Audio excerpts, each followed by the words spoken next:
চলুন বন্ধুরা, আজকে আমি রান্না নিয়ে এসেছি গাটি কচু আর চিংড়ি মাছ দিয়ে রান্না।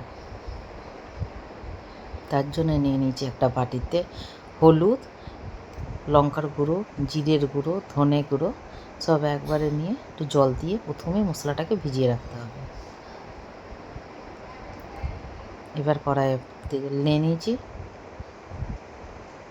তার উপর একটু কালো জিরে দিয়ে দিলাম, দিয়ে চিংড়ি মাছগুলো দিয়ে দেবো।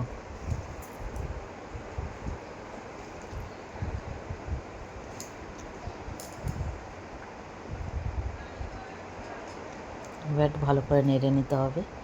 এই রেসিপিটা হলো আমার শাশুড়ি মায়ের। এটা শাশুড়ি মা যখন বেঁচে থাকতো খুব খেত। আজকে অনেক দিন বাদে করলাম।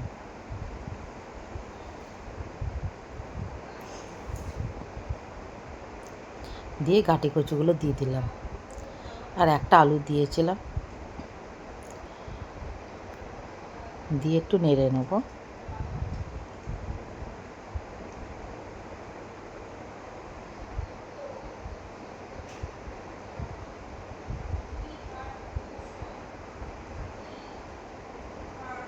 একটু নুন দিয়ে দিলাম,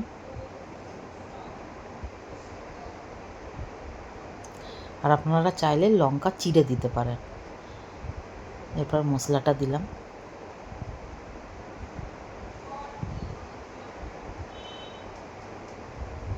খেতে খুব স্বাদ হয়, খুব ভালো হয়। কিচ্ছু মশলা পড়ে না, কিন্তু খুব অসাধারণ একটা স্বাদ হয়। এই যে আমার একটুখানি নাড়া হয়ে গেছে, কষানো একটুখানি দিয়ে একটু জল দিয়ে ঢাকা দিয়ে দাও। দিয়ে 10-15 মিনিট বাদে এসে দেখো পুরো ঝোলটা একদম সব ভালোভাবে সেদ্ধ হয়ে গেছে।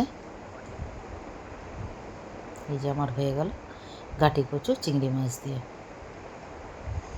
খুব খেতে খুব ভালো হয়, আপনারা একবার ট্রাই করবেন।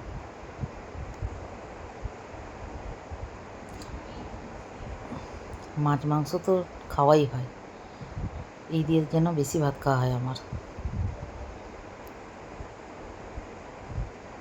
ভালো থাকবেন।